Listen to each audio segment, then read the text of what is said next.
Ghostbusters. Well, what can one say about Ghostbusters that hasn't already been said? It's one of those movies that defines the 1980s. Everyone seems to have a love for this movie, and everyone always quotes the movie and expresses their love for this movie. We came, we saw, we kicked its ass! As it tells the story of three down-on-their-luck scientists who start up a ghost-busting business, where like scientific exterminators, they capture all the pesky ghosts plaguing New York City. Peter Venkman, Ray Stan, Egon Spengler, and new recruit Winston Zeddemore must also battle the evil godlike being known as Gozer, along with a no-nonsense EPA official Walter Peck. This man has no dick. What I personally love about this movie, we see these struggling three scientists as being people that the upper class or hierarchy look down upon and don't take seriously. And they start their ghost-busting organisation purely to get money. But as the movie goes on, they become heroes and beacons of hope. To me, it's as if the movie's message is that anyone out there can step up and save the world. Even if you're a regular Joe who gets downtrodden by society, you still have great importance and a lot to offer. And in that, the movie is a celebration and brings people together no matter what their social status is. And, well, maybe that's the reason the Ghostbusters fandom has been a phenomenon ever since. I love this town! But despite the fact that Ghostbusters is a well-loved and well-praised movie, do we really know everything there is to know about it? There are many questions that fans might want to know the answers to. Like, what was the inspiration for Dan Aykroyd and Harold Ramis to write the script? And what was the original script like? Where does that famous logo come from? And does Walter Peck indeed have no dick? Well, today I'm going to try and find the answers as I dive into a list of 10 amazing facts about Ghostbusters, where hopefully all will be answered. Except for whether or not Walter Peck has genitalia, as that would actually involve removing his pants and having a look. And I really don't want to do that. Let's check it out.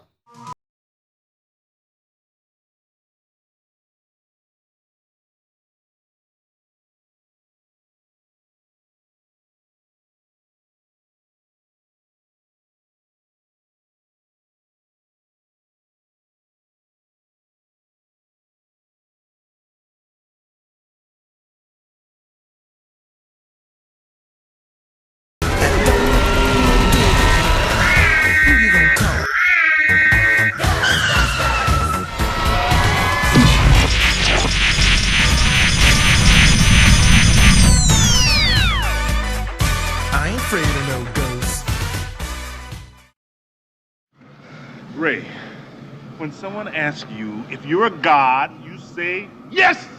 Number 10. The idea came from Dan Aykroyd's real-life interest in ghosts. Indeed, Ghostbusters came from Dan Aykroyd's love and fascination with ghosts. All Aykroyd's life, he has been interested in the afterlife and has been seeking to prove to the world that ghosts exist. Aykroyd has said that his grandfather even invented a radio monitor device for communicating with ghosts. That's great! Actual physical contact! So thus, with his lifelong fascination with the afterlife, in the early 80s, Dan Aykroyd and co-comedian and actor John Belushi were coming up with the draft of Ghostbusters, while Aykroyd and Harold Ramis were writing the screenplay. Also, in that scene where we see the Ghostbusters in a jail cell, where the scene was actually shot in a real jail, of which Aykroyd claims was haunted. It feels so funky. And something else that I think is worth mentioning is a few years ago I saw an episode of Celebrity Ghost Stories where actress Beverly D'Angelo claimed that many years ago she moved into a house where Dan Aykroyd had previously lived, of which she believes the house was haunted by the ghost of Mamas and the Papas band member Cass Elliot. And D'Angelo further explains that she believes that the ghostly house was the final push to motivate Aykroyd to working on Ghostbusters. Number 9. Casting possibilities. In the history of the making of Ghostbusters, there are many casting mishaps and misfires. Originally, Dan Aykroyd envisioned himself, John Belushi, and Eddie Murphy to play the roles of the Ghostbusters. But sadly, Belushi passed away in 1982, and Murphy dropped out of the project to work on Beverly Hills Cop instead. So with the passing of Belushi, who was going to play the smart-mouth Peter Venkman character, other possibilities for the role included Michael Keaton and Chevy Chase. But thankfully, Bill Murray stepped into the role and played the part of the sarcastic, womanizing wise guy perfectly, with many fans claiming that Murray's performance alone carries the movie. Is this a trick question? Originally, John Candy was cast as hapless nerd Louis Tully, but he dropped out of the project, and thus Rick Moranis was subsequently casted. As for the socially awkward, matter-of-fact scientist Egon Spengler, the actors considered for that part included Christopher Walken, John Lithgow, Christopher Lloyd, and Jeff Goldblum. But because Ramis had written the script, he felt that he fully understood the character, and insisted on playing him, which he did perfectly. Ray has gone bye-bye, Egon. What have you got left? Sorry, Venkman. I'm terrified beyond the capacity for rational thought. And as for the main villain, Gozer the Gozerian, Grace Jones was offered the part, but she turned it down. And Serbian actress and model Salvica Jovan stepped up for the position of being the Ghostbusters' #1 enemy. Number 8. Ghostbusters was originally set in the future.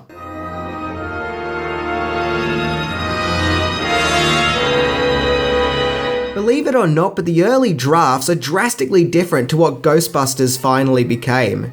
Originally, Ghostbusters took place in the future, and the Ghostbusters themselves didn't just consist of 4 out-of-luck guys looking for work, but in fact the Ghostbusters organization was a global enterprise. Like a worldwide ghost police force with many factions. If you look at the early storyboard sketches for the movie, you can see the Ghostbusters look more futuristic, what with their helmets, as opposed to their more basement tech scene in the movie. Also in the original script, the Ghostbusters had the ability to even cross into other dimensions with their technology. Thankfully, when director Ivan Reitman got on board the project, he insisted that the movie should be set in modern time, and that the Ghostbusters shouldn't be a huge enterprise, but rather a small business, which in my opinion really grounds Ghostbusters in reality. And speaking of storyboards, I love this early sketch of a possessed Louis Tully in the form of John Candy vomiting all over the Ghostbusters. Damn, it's a shame that scene never happened. Number 7. Sigourney Weaver is barking mad. Sigourney Weaver. I actually really like Sigourney Weaver. Well, believe it or not, but Weaver had a very interesting audition. While she was trying out for the role of Dana Barrett in her audition, she, well, behaved like a dog, growling and walking on all fours the lot. Okay, who brought the dog? I'm guessing this was done on the account that in the movie we see Dana get possessed by a dog-beast creature called Zool.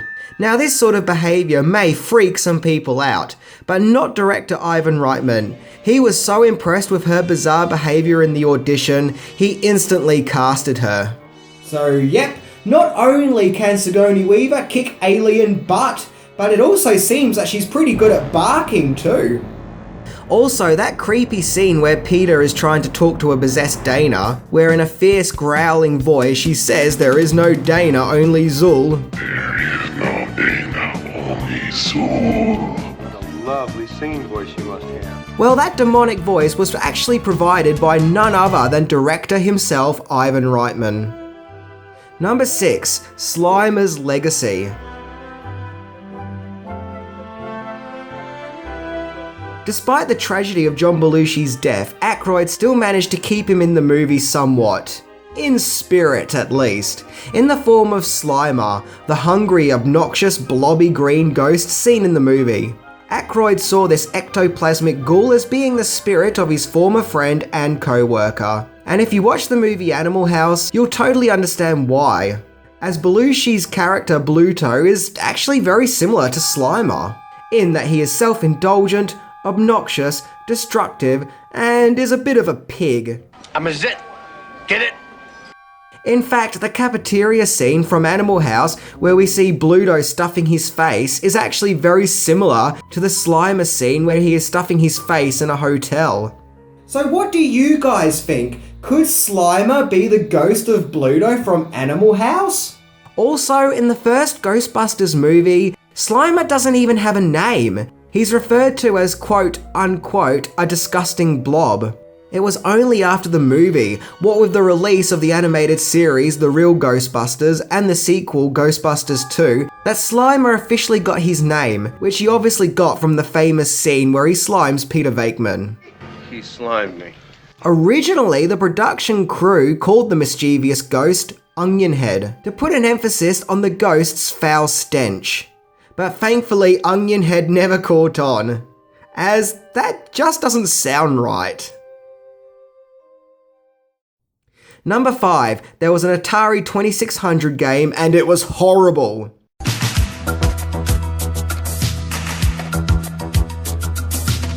The awfulness of the Ghostbusters 2600 Atari game has become legendary in the cyber geek community. There are no shortages of stories as to just how awful this game truly is. I have seen shit that'll turn you white. You see, with Ghostbusters being the hit that it was, everyone was getting in on the action and releasing Ghostbusters memorabilia, just like this vinyl record. And of course, Atari also wanted a slice of this money-making pie. For starters, just look at how ugly and disinteresting this game looks. So in the Ghostbusters game, you're the Ghostbusters logo lingering around the neighborhood, waiting for ghosts to strike. So when you get notified of something strange in the neighborhood, you finally get to move along and capture a ghost. But you also have to frequently visit a Ghostbusters store to buy your Ghostbusters equipment. Yeah, remember in the movie when the Ghostbusters had to keep visiting the Ghostbusters shop to buy all their equipment? And you have to use your earnings from capturing ghosts to buy your traps and other ghost-busting tools. But there are also driving scenes where you have to pay for fuel. And once again, your ghost-busting earnings have to pay for it. Okay, if I play a game called Ghostbusters, I want the main emphasis to be about capturing ghosts. Buying your equipment and fuel should not be part of the gameplay. You also have this vacuum cleaner on your car for sucking up ghosts, but I don't know, to me it looks more like a banana. And in the Nintendo version, once you have been through this abominable game, you're rewarded with an end credit saying congratulations. Because, yeah, to hell with proofreading, I guess. I mean, look at all the spelling mistakes here. This game's grammar is worse than mine. Number 4, the real-life abuse of Walter Peck.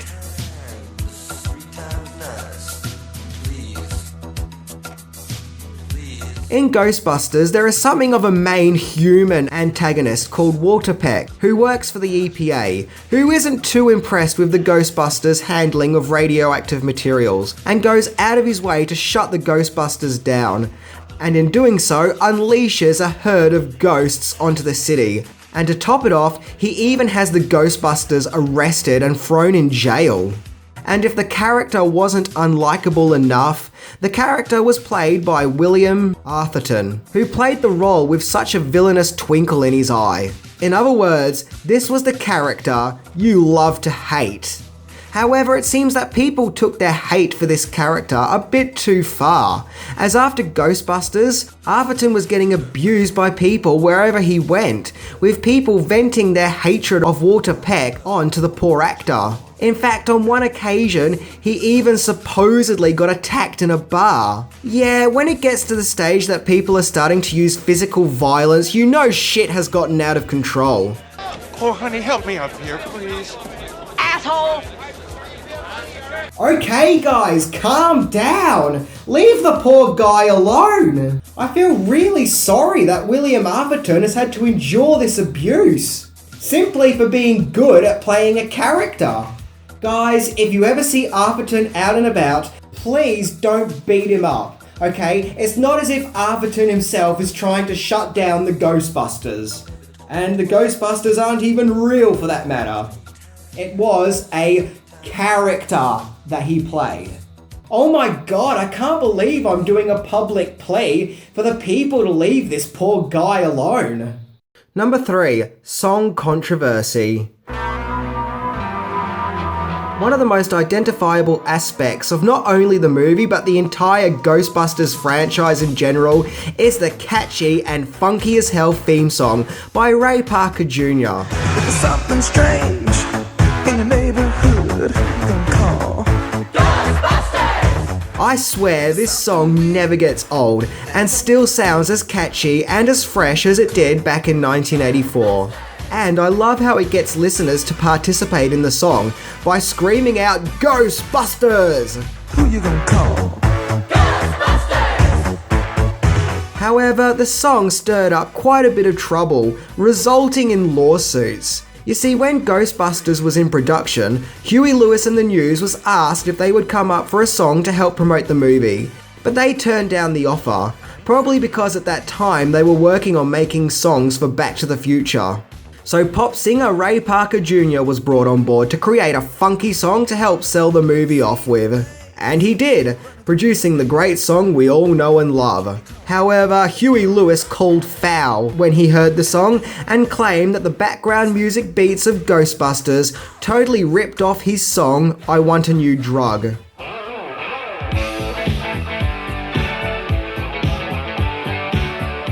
And yeah, the two beats do sound very similar. And maybe Ray Parker Jr. got wind that Huey Lewis and the News was originally approached to produce the song, and thus wanted to create something that sounded similar. But that's just my own speculation.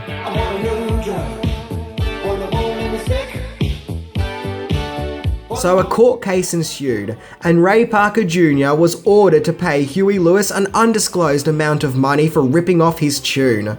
However, years later, Huey Lewis disclosed in an interview how much money Parker Jr. paid him. So Parker Jr. then took Lewis to court, and Lewis had to pay Parker Jr. a heap of money. Very good, Lewis. Short but pointless. Jesus, holy moly! These two really don't like each other and just can't seem to stop suing each other. Let's just say I don't think they'll be inviting each other around to their homes for Christmas. Hey, I love Huey Lewis and the News, but at the end of the day, I just think Ghostbusters was the better song, even if it was a rip-off. Number 2, title Shenanigans.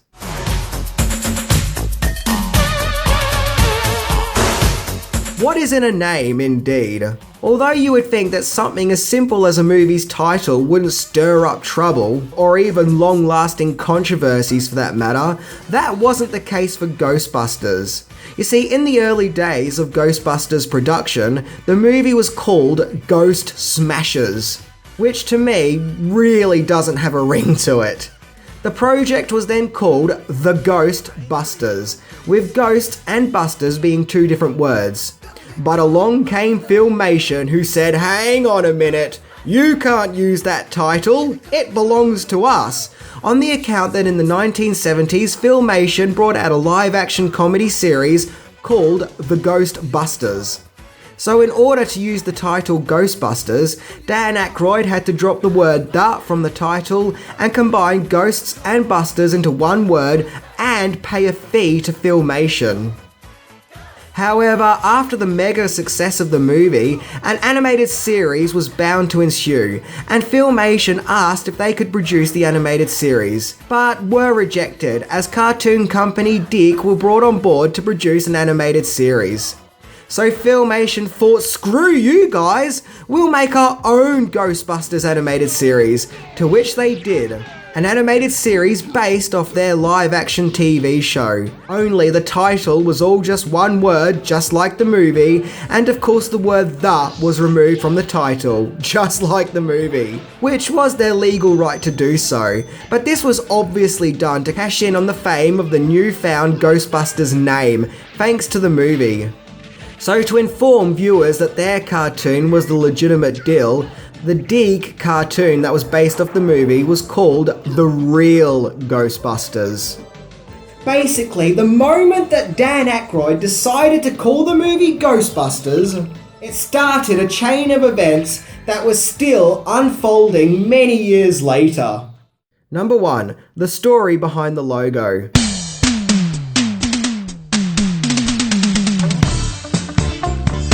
The most strongest piece of imagery associated with Ghostbusters is without a doubt the iconic logo, something that has become a staple of pop culture itself, on the account of how recognisable it is. It takes a do not do sign and incorporates a ghost into it, almost immediately showing the comedic nature of the movie. It's simple, yet very effective. But where did the Ghostbusters logo come from? Well, the logo was put together by none other than the associate producer, Michael C. Gross, whom had previously been an art consultant for John Lennon, the Rolling Stones, National Lampoons, and the Muppets. So yeah, that's a pretty darn random resume to go from John Lennon to the Muppets to Ghostbusters. But it's just another fun fact that makes the experience of Ghostbusters that bit more fun.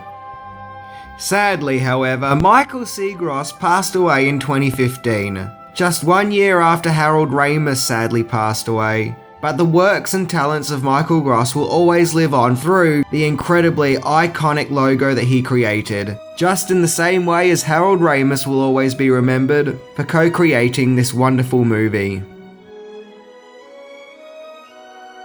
Well guys, that was my look into Ghostbusters. I do feel like in the last year or so, there has been a lot of negativity surrounding the Ghostbusters brand. Due to the remake, with a battle taking place between those for the remake and those opposing the remake. And in my opinion, both sides have behaved a bit appallingly, what with ill behaviour and name calling. And thus this once positive and fun piece of pop culture has more or less been spoiled and turned into something negative. Well, I think it's time to make Ghostbusters fun again. And to say, hey, despite the recent negativity, it is okay to reflect back on the original Ghostbusters and enjoy it for its positivity and joy, along with its wonder and fun and even hope. It's time to make Ghostbusters something positive again, and to leave all the recent negativity in the past. Anyway, I'm Minty, and if someone asks if you're a god, you say yes! See ya!